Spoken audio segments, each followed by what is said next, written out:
Epístola Universal de Judas. Eu serei breve. Peço também aos irmãos oração pela vida do nosso irmão Genivaldo. Ele ainda se encontra internado.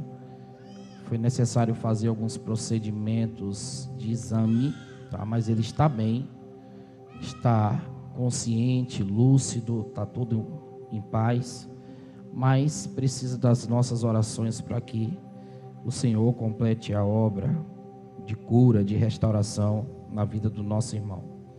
A nossa evangelista Railane está acompanhando ele no hospital desde o dia e da hora que ele deu entrada ali, tá bom? Ore pela Railane também.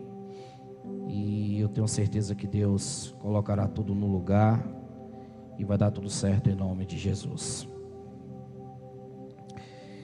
Epístola Universal de Judas só tem um capítulo, então nós vamos ler o versículo 3.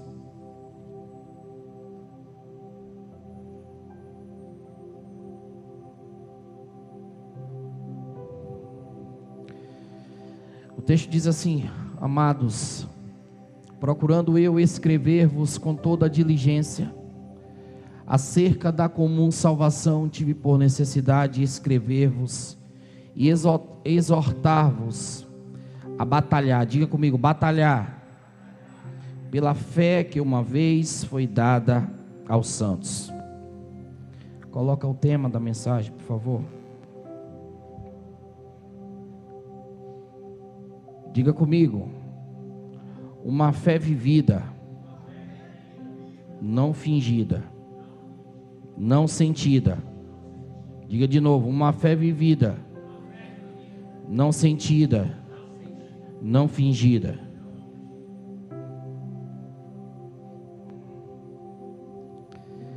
Nesses últimos dias, nessas últimas semanas, o Senhor tem me incomodado muito acerca de temas exatamente que falam exclusivamente da igreja. É como se o Senhor estivesse me transportando de novo para aquele tempo onde a gente ministrava muito sobre as cartas paulinas que falam diretamente à igreja. É como se nós precisássemos nesse tempo fazer alguns ajustes. Diga comigo, ajustes. Porque muitas vezes nós vamos nos acostumando com os ambientes ou com o ambiente espiritual que nós estamos vivendo, entrando, saindo, e nos perdemos naquilo que são as doutrinas, nos perdemos naquilo que são as condições, porque para todo o ambiente espiritual em que eu devo estar, há condições que são expostas sobre mim. Em todo ambiente de glória que eu preciso acessar, é condicionado a mim situações que eu preciso viver. Eu confesso aos irmãos que eu ando muito preocupado. Eu falei isso quarta-feira passada. Enquanto pastor, eu me preocupo com os nossos níveis de conduta, com aquilo que a gente vive, com aquilo que a gente professa, com aquilo que de fato nós estamos evidenciando e nos relacionando.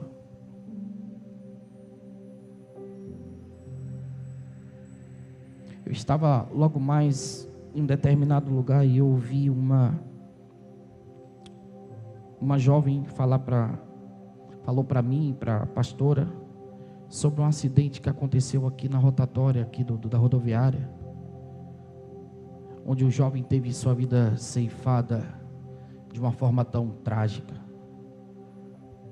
Parece que ele bateu, se esbarrou com a moto no ônibus e caiu, e o pneu do ônibus passou por cima da cabeça dele.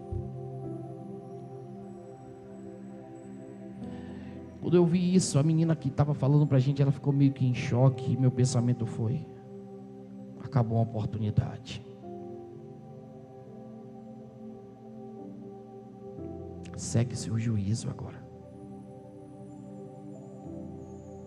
O perigo de chegar nesse ambiente da oportunidade que se acaba e do juízo que se segue é justamente sobre um aspecto de que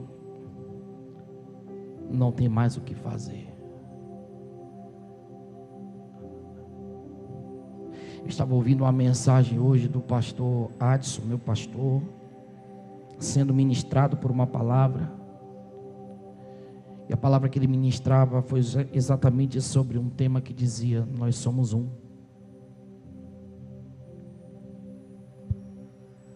Só que ser um é muito mais do que um ambiente de culto, do que um ambiente onde eu chego e entro, levanto a mão, dou glória a Deus. Isso aí todo mundo pode fazer em qualquer lugar. Ser um vai muito além do que eu saltitar de alegria, entrar em mistério aqui, falar língua estranha ali, cantar, pular, pregar. Ser um vai muito além disso. Ser um fala exatamente de relacionamento, de unidade, de comunhão, de preocupação, de zelo. Ser um fala de ir atrás de quem se perdeu, bater na porta de quem está se perdendo.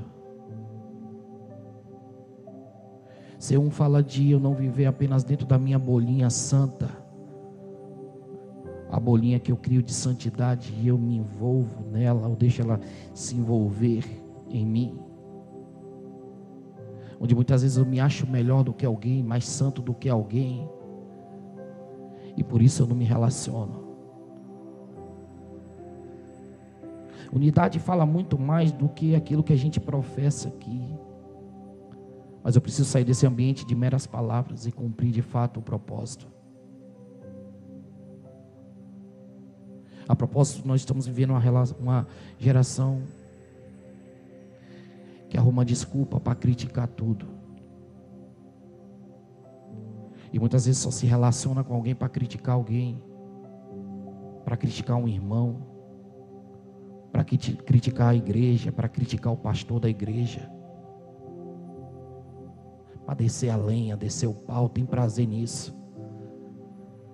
Gente que não consegue nunca se resolver, viver uma vida em paz, que tem necessidade de ter na sua língua palavras que se acham tão,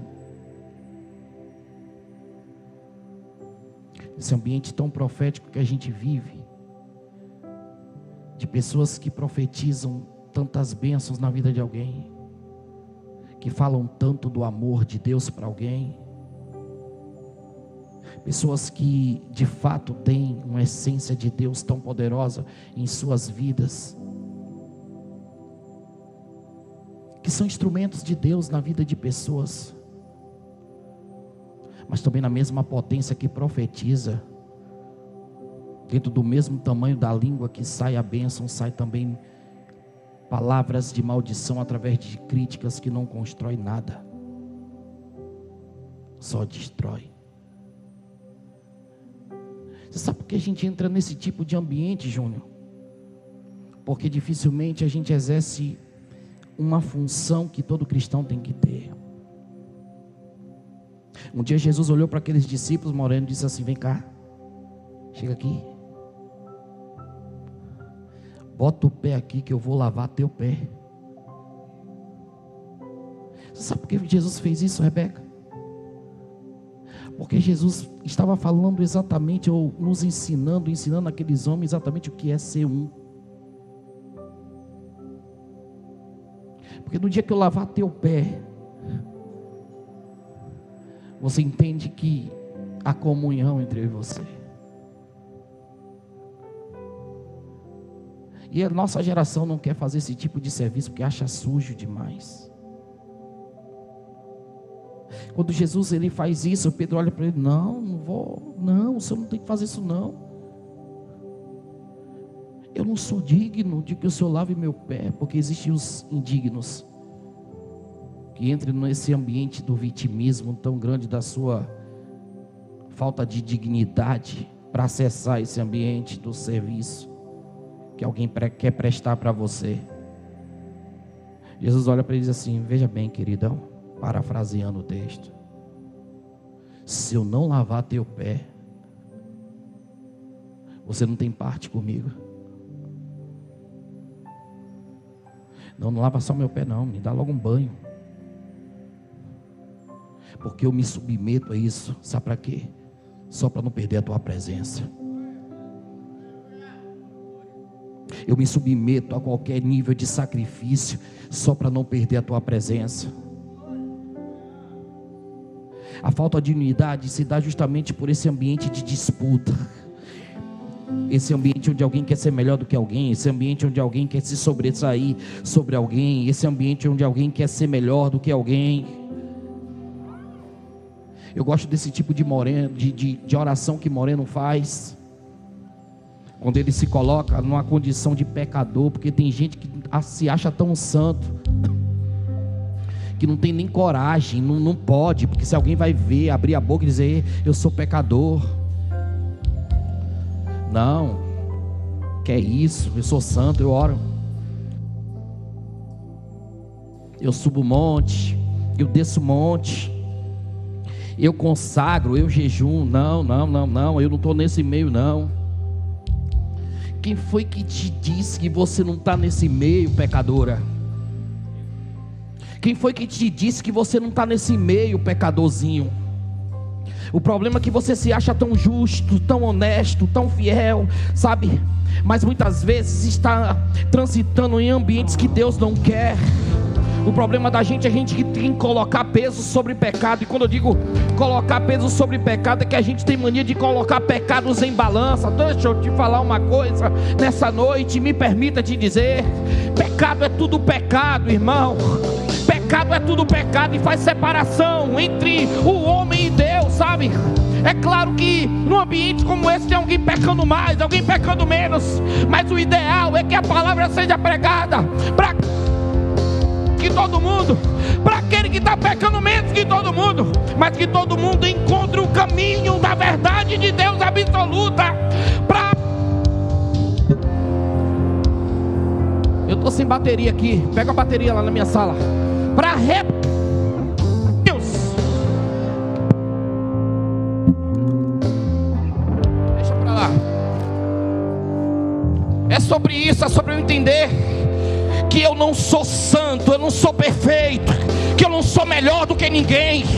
Sabe que eu preciso de Jesus na minha vida, mas não somente de Jesus. Eu preciso desse irmãozinho que está do meu lado, que não vale nada, que não presta, mas Deus colocou do meu lado. Sabe por quê? Porque é com Ele que eu vou subir e vou acessar o céu. Levanta a mão, em nome de Jesus, levanta a mão. Entenda que o ambiente de igreja não tem pessoas perfeitas, e não vai ter, porque se tivesse a gente já estava no céu. Então se acostuma com essa pessoa que você julga não ser a pessoa ideal para estar do seu lado. Deus colocou para você moldar ela, moldar a ele.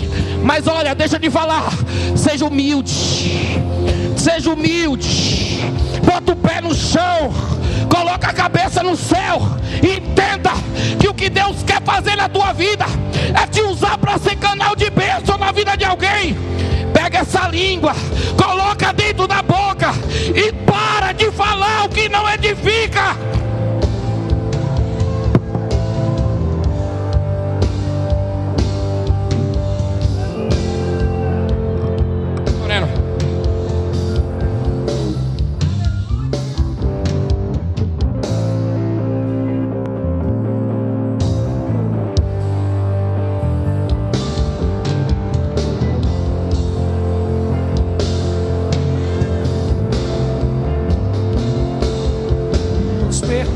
Senhor, nos perdoa, Senhor. Vai, acompanha o cara, cantor.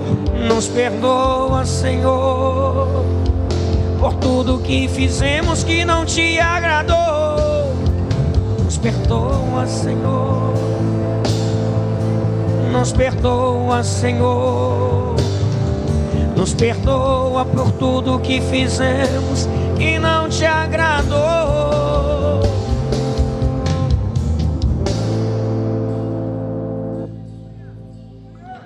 A Bíblia vai dizer, irmãos, que os filhos das trevas são mais prudentes do que os filhos da luz.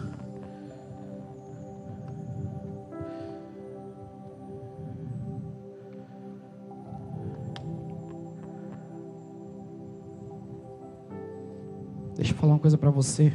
Virou moda agora. Você vai para o Instagram, você abre uma rede social, é um pastor descendo pau no outro. É um irmão de uma igreja falando mal da igreja do outro. Tem hora que eu olho para Jesus, eu começo a orar e falo assim: meu Deus, tem misericórdia.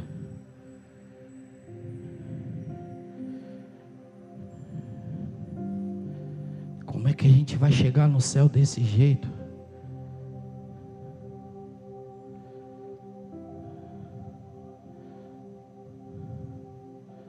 Você já viu espírita falando mal de espírita?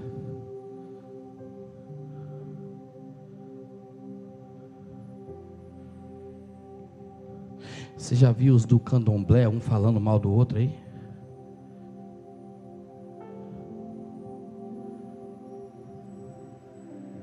Pastor, está acontecendo alguma coisa? O senhor está dando alguma indireta? O senhor ouviu alguma coisa? Não ouvi nada, irmão. A palavra que eu prego é revelada. Agora que Deus revela, revela.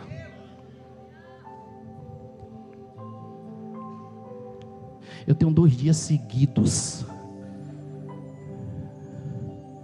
Foram 2 manhãs seguidas, hoje e ontem, que Deus me mostrou, me revelou, falou comigo de situações.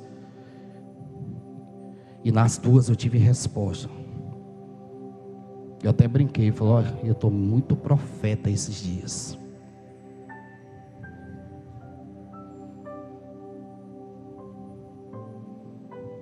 Está na hora de parar de perder tempo, sabe? Perder tempo, irmão, peraí.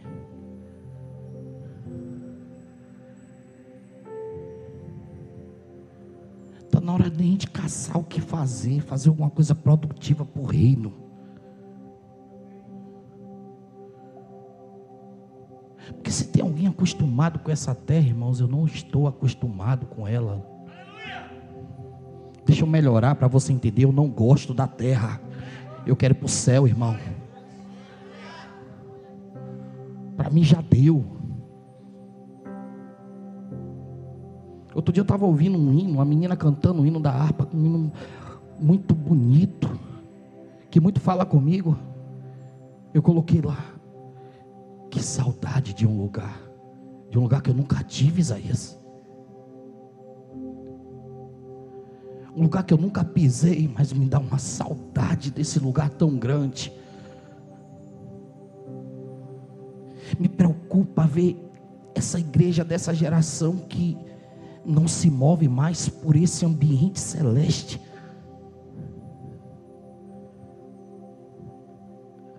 E eu ouvi uma frase hoje que mexeu muito comigo: não faça de um ambiente desse de culto como uma programação gospel. Que você arruma a sua família, embora os meninos se arrumam, tomam um banho, arruma cabelo, embora numa programaçãozinha, é só mais um culto. Não, pelo amor de Deus.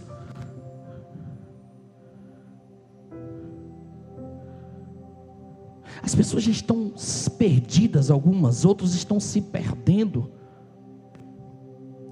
porque perderam o endereço.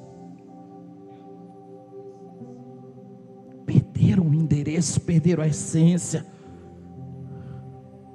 porque trocaram o propósito, porque perderam a real motivação, Everlon.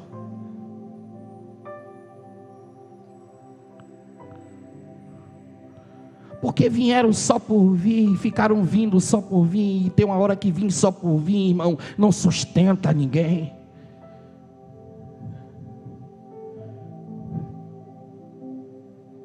Sabe quantas pessoas estão desviando nesse exato momento?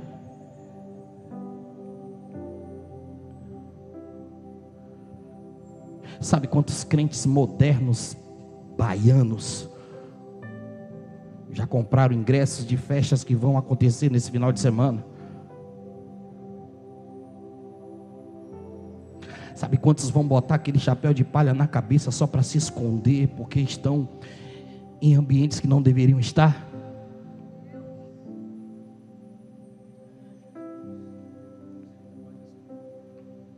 Agora a pergunta que eu faço é: eu preciso passar essa responsabilidade para vocês também. Qual o meu nível de preocupação com isso? 0.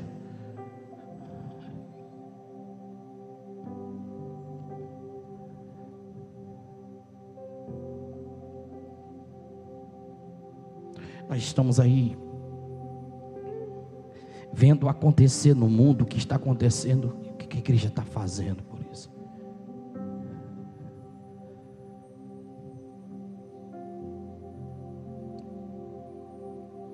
O Irã se levantou contra Israel.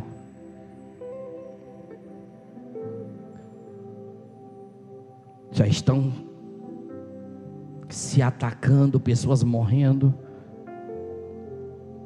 Outras nações se preparando. O que a igreja está fazendo?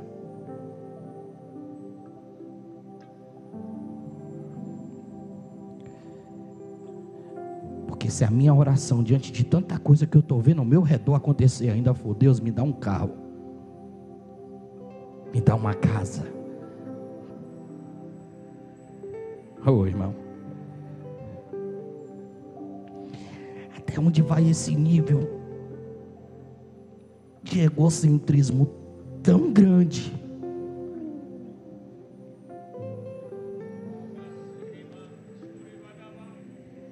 Que eu não sinto o que o Espírito sente, que eu não sinto o que o Pai está sentindo, que eu não me envolvo com o sentimento que o céu está tendo. Mas eu continuo buscando a minha vidinha, sabe? Eu continuo na minha rotinazinha diária. Eu continuo fazendo o básico.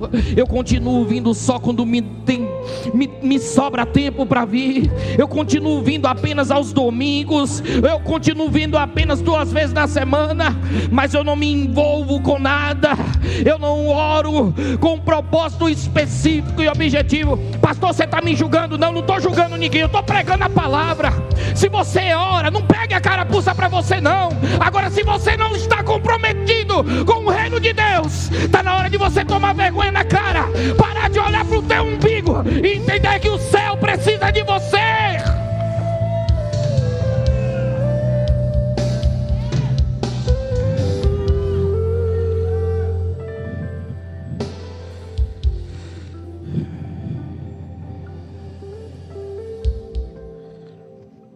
Porque tem gente dizendo que sente,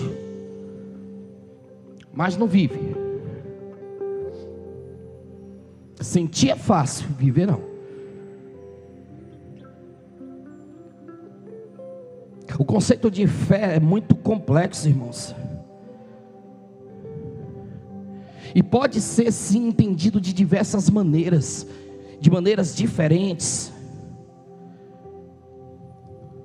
Porque depende exclusivamente do contexto, da minha perspectiva. Diga comigo: contexto e perspectiva.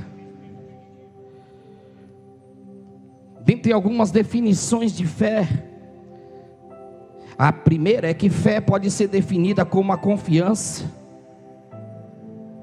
ou a crença em algo ou alguém, mesmo sem ter provas de evidências concretas. Fé é quando eu deposito a confiança em algo ou alguém. Eu estou tendo fé, estou usando desse potencial, se assim eu posso dizer, dentro de um contexto exclusivamente religioso. Ela é associada sim à crença em um poder que está não na terra, mas um poder superior que vem do céu, um superior poder maior do que tudo aquilo que limita, tudo aquilo que restringe, tudo aquilo que cerca, tudo aquilo que oprime. É algo que vem diretamente de uma revelação divina.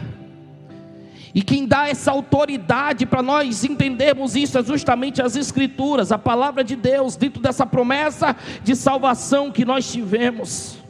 A fé como a confiança, ela pode ser vista como uma forma de confiança profunda e pessoal em algo ou alguém, e que pode ser exclusivamente baseada em relacionamentos ou em convicções. Espera aí. Mas a razão também, ela entra aqui dentro desse ambiente. E fé e razão também precisam caminhar juntas. Elas podem ser vistas exatamente como complementares ou opostas. Alguns argumentos que a fé é necessária para preencher as lacunas da razão, enquanto outras pessoas estão defendendo que a razão é suficiente para entender o mundo. Mas deixa eu te dizer uma coisa: esse conceito de fé é um conceito que pode ser, sim, muito explorado, e pode ser explorado de diversas maneiras. E dentro dessas diversas maneiras, ou diferentes maneiras, eu posso também explorar ou entender esse conceito de fé de uma forma totalmente equivocada, ou diferente daquilo que a perspectiva que o céu tem sobre a minha vida. Esse tema da fé, ele pode inspirar muito as nossas vidas, mas ele tem que exercer também um papel fundamental. Pergunta para mim qual? Crescimento. O problema está aí, que tem gente que tem fé, mas não cresce. Tem gente que diz que tem fé, mas não cresce. Tem gente que diz que tem fé, mas está com a vida medíocre. Tem gente que diz que tem fé, mas está com a vida entre altos e baixos, e não consegue, sabe, equilibrar. Eu estou falando de uma forma espiritual, porque a fé fala exatamente de algo que move dentro do meu espírito. Então, se eu tenho fé, eu preciso viver ela, e não apenas sentir, porque sentir é fácil, mas para quem vive, está verdadeiramente alicerçado na palavra de Deus que garante a tua vida, na palavra de Deus que dá a tua vida o alicerce necessário para você entender os tempos que você está vivendo. Mas a Bíblia tem coloca por favor, Hebreus capítulo 11, versículo 1.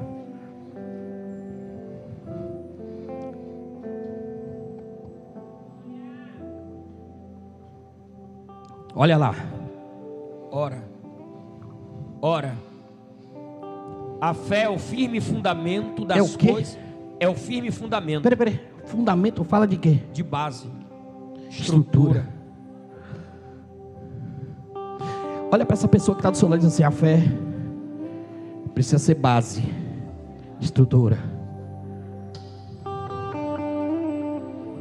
A fé é o firme fundamento das coisas que se esperam e a prova das coisas que não se veem. Vai. Porque por ela... Aumente esse microfone, meu filho. Porque por ela os antigos alcançaram testemunho. Pela fé entendemos que os mundos, pela palavra de Deus, foram criados, de maneira que aquilo que se vê não foi feito do que é aparente. Pela fé, Abel ofereceu a Deus maior sacrifício do que Caim, pelo qual alcançou testemunho de que era justo. Peraí, segura aí. O nível do seu sacrifício é definido pelo tamanho da sua fé. Vou falar de novo. Não dorme não, viu? O nível do seu sacrifício é definido pelo tamanho da tua fé.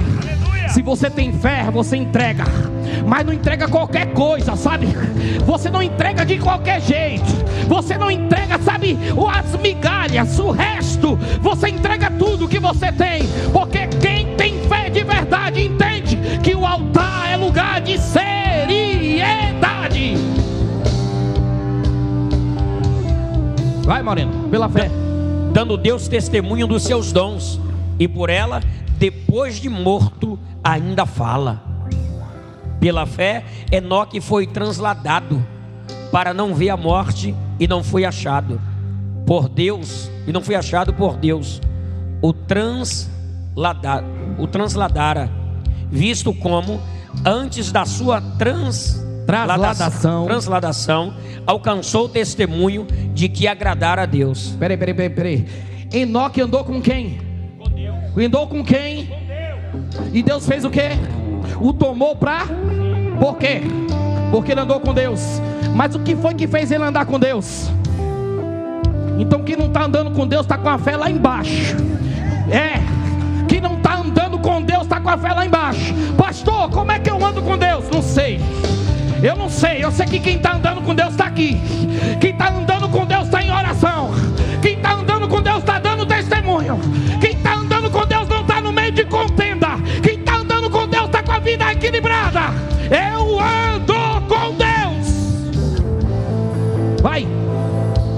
Ora, sem fé é impossível agradar-lhe, porque é necessário que aquele que se aproxima de Deus creia que Ele existe e que é galardoador dos que o buscam. Então sem fé eu não presto nem para quê?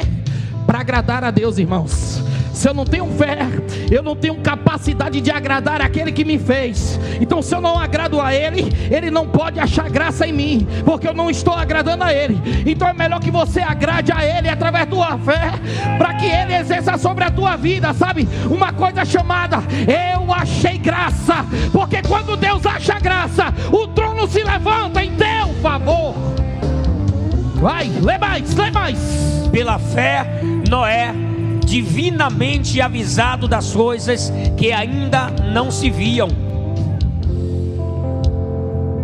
temeu e para a salvação da sua família preparou a arca, pela qual condenou o mundo e foi feito herdeiro da justiça, que é segundo a fé. Escute, o texto está dizendo que pela fé Noé divinamente foi o quê?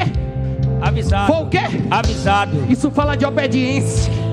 O problema está aí, que tem muita gente sendo avisada. Não vai por aí não. Não entra aqui não. Está dizendo que tem fé, mas está desobedecendo quem Deus está levantando para te avisar. Deus olhou para Noé e disse assim, ó: ei, prepara a arca, porque é para salvação tua e da tua família. Você sabe por que ele preparou? Porque ele tem fé. A fé me coloca na rota da obediência, e os avisos que eu tenho, eu obedeço. Entra aí, não entra aí não. Sai daí, não sai daí não. Permanece aí, não permanece aí não. É a fé que te faz obedecer os avisos que vêm de cima para a tua vida. Então se não está obedecendo, irmão, é porque a fé não é vivida, é sentida. Bata na mão dessa pessoa no lado, mas bata forte. Está na hora de viver, diga. Está na hora de viver. Para de sentir, vive. Vai no 8. Pela fé Abraão, sendo chamado, obedeceu, indo para um lugar que havia de receber por herança, e saiu sem saber para onde ia.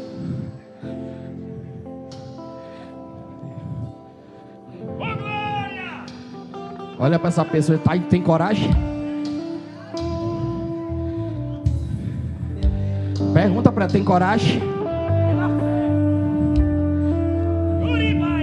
Deixa eu melhorar. Bota a mão assim, tapa o olho. Tapa o olho. Meu Deus. Vai, tapa o olho, mulher. Tapa o olho. Tem coragem? Fé é andar sem ver. Fé é andar sem ver. Você não precisa ver, você só precisa crer. Vai, Abraão. Para onde, Senhor? Eu estou mandando você ir.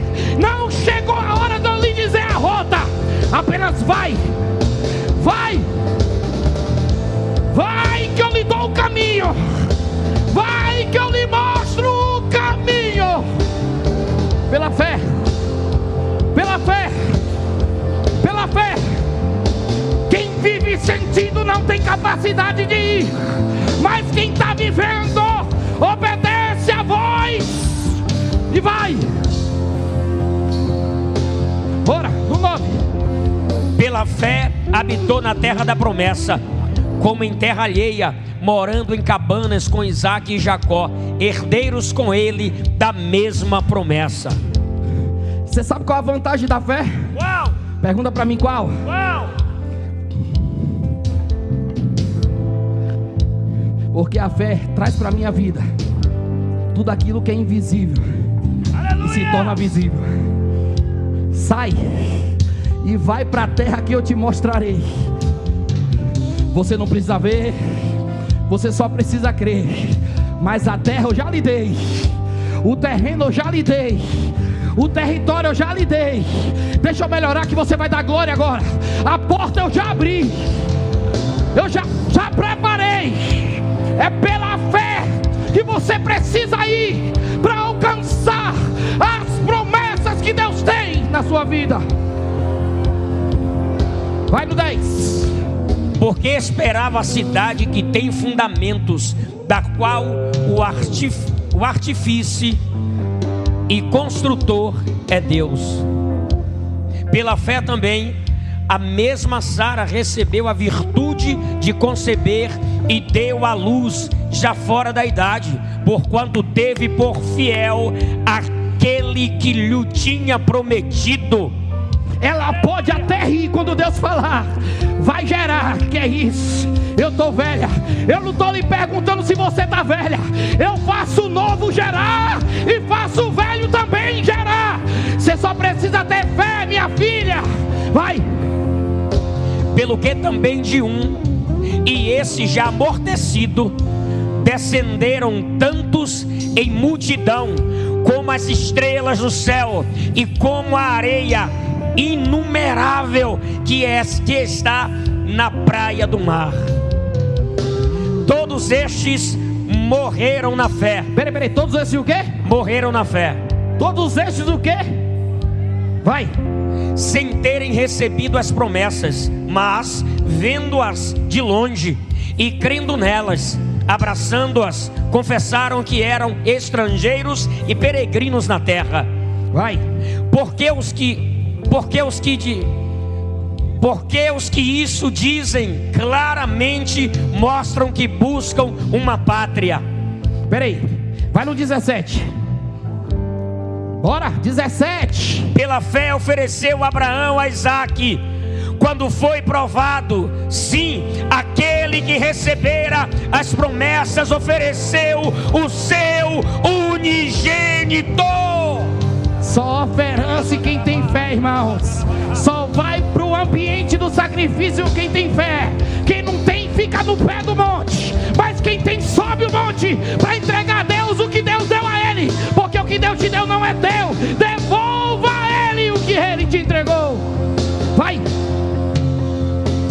Sendo-lhe dito em Isaque, será chamada a tua descendência, considerou que Deus era poderoso para até dos mortos o ressuscitar. Vai no 20.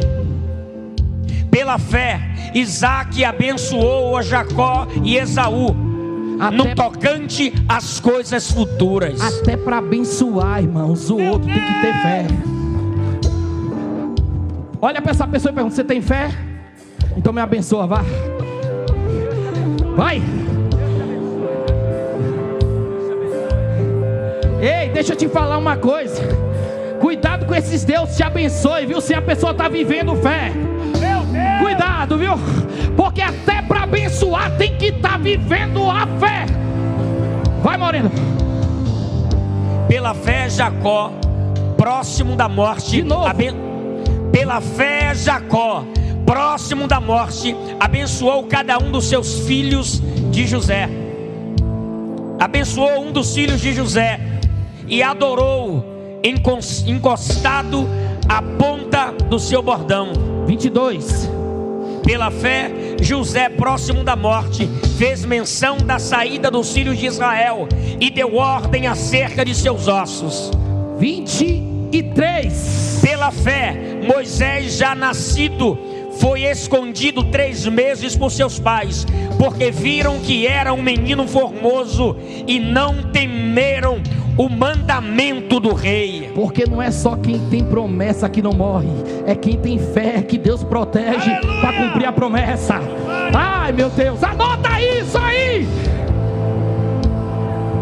Entendeu? Ah, eu tenho promessa, eu não morro. Não, deixa eu melhorar para você. Quem tem fé, Deus esconde, protege e guarda para viver o cumprimento das promessas que Ele fez na tua vida. Vai. 24. Pela fé, Moisés, sendo já grande, recusou ser chamado filho da filha de Faraó. 25. Escolhendo antes ser maltratado com o povo de Deus do que por um pouco de tempo ter gozo do pecado. Pela fé, eu vou para o ambiente, sabe, mais inóspito, mais duro. A saber, eu entro no deserto, mas eu não fico no Egito, debaixo das garras de Faraó. Leu 29. 29. Pela fé, passaram o mar vermelho como por terra seca, o que intentando os egípcios se afogaram. Se você não der um glória agora, se você não der um glória agora, eu paro de pregar. Versículo 30, mano, mas lê com força. Pela fé, caíram os muros de Jericó, sendo rodeado durante 7 dias.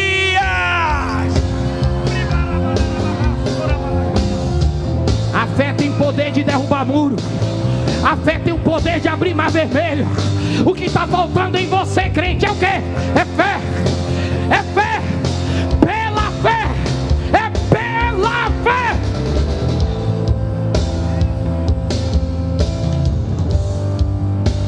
Segura que agora eu vou pregar.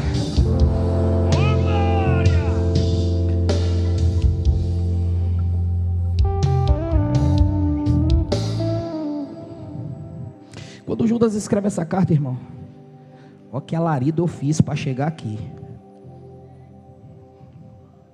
Quando Judas escreve esta carta, a intenção de Judas é exatamente escrever aos mesmos cristãos que haviam recebido as cartas de Pedro. Porque às vezes tem gente tão duro, Everlon, que Deus precisa usar 2, 3 pessoas para falar para ele ou para ela a mesma coisa. Porque primeiro quem vai é Pedro e fala. Depois vem Judas. Isso aqui não é o Judas Iscariotes não, tá? Aqui é o Judas, irmão de Tiago. Então ele está escrevendo para estimular e levar a sério as advertências que Pedro tinha feito. Cuidado. Cuidado. Há vários paralelos aqui nesta carta entre Judas e Pedro. O que Judas está fazendo é exatamente exortar os leitores. Fazendo o que, irmãos? Fazendo o que? Tem gente que não gosta de ser exortado, não.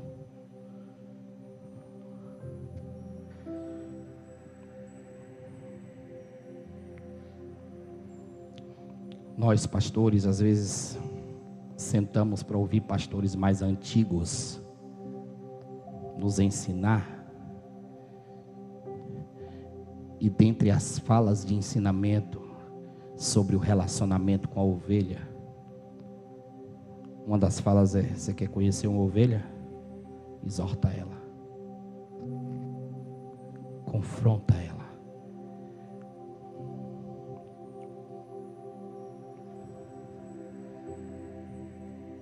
Porque tem muita gente confundindo o pastor.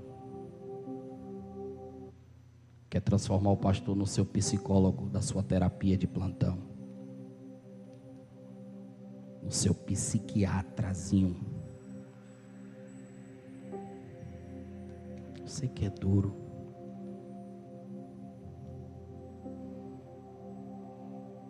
Só que a função do pastor exclusiva é pregar,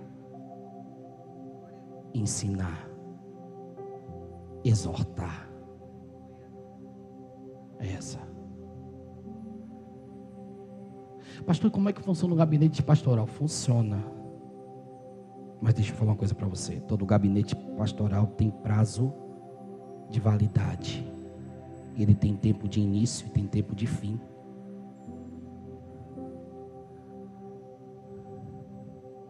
O que Judas está fazendo aqui é justamente falando assim, ó: eu já sou o segundo que estou falando e repetindo as mesmas coisas para vocês. Que Pedro veio e falou e vocês não deram crédito.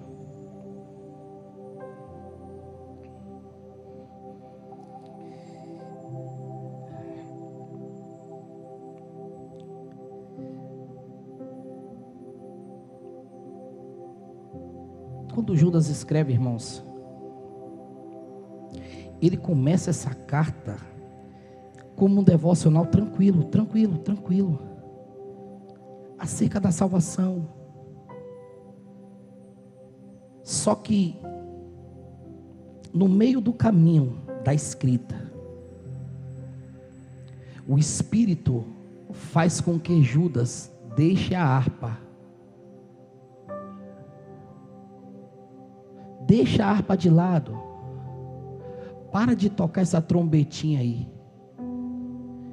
E chama Judas e manda Judas fazer exatamente uma instrução, como uma convocação de guerra. Tive por necessidade de escrever-vos e exortar-vos a batalhar pelo quê? Pelo quê? Coloca aí por favor Judas 3. A batalharmos pelo quê? Pela fé que uma vez foi dada a quem? Aos santos.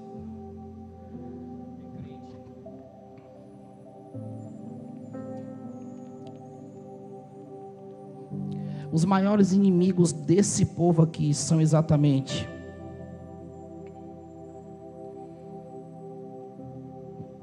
os ímpios. Diga comigo, ímpios.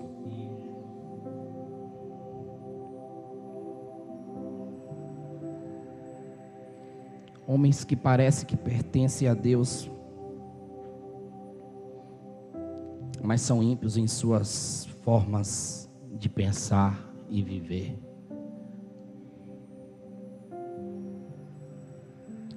Os enganosos, esses se introduzem com dissimulação. Gente que insinua no secreto. Estão se filtrando disfarçadamente. Os historiadores vão chamar isso de agentes de Satanás, que se infiltram no meio da congregação, em segredo,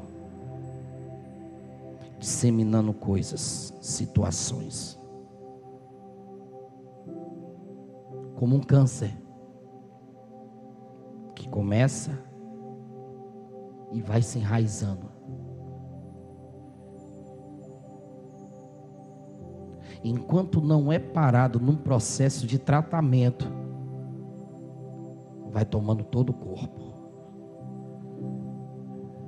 e começa a adoecer membros.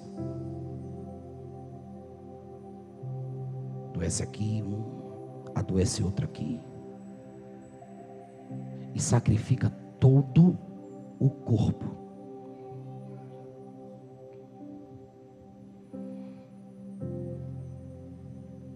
Inimigos da graça de Deus. Esses entram nas igrejas para mudar exatamente a doutrina e transformar tudo aquilo que é doutrina em libertinagem. Gente que acha que tudo pode. Não é pecado.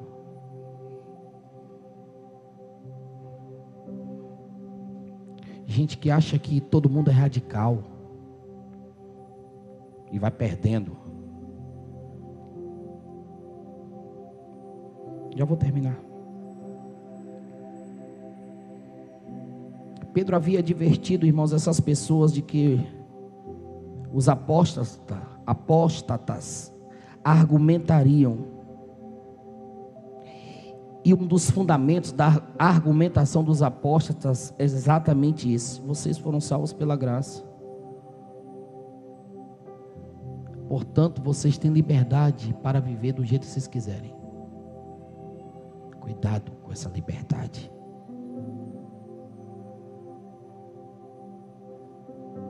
Cuidado com essa liberdade que me faz acreditar que eu posso viver da maneira que eu quiser. Eu costumo dizer uma frase que é exatamente sobre o céu. E essa frase fala sobre que no céu eu vou procurar pessoas lá e não vou achar. Pessoas que eu acreditava, Dina, que estariam lá. E eu vou encontrar pessoas lá que eu achava que não iam estar.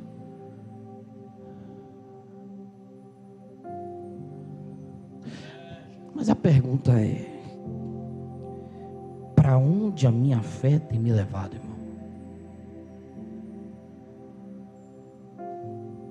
Deixa eu te dizer uma coisa.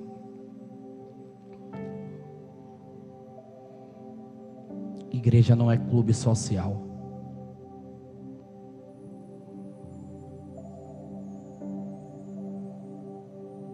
Igreja não é lugar de socialite.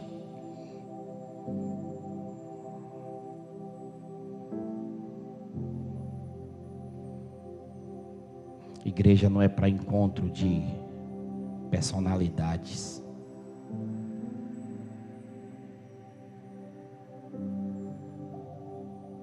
Igreja é lugar de sacrifício.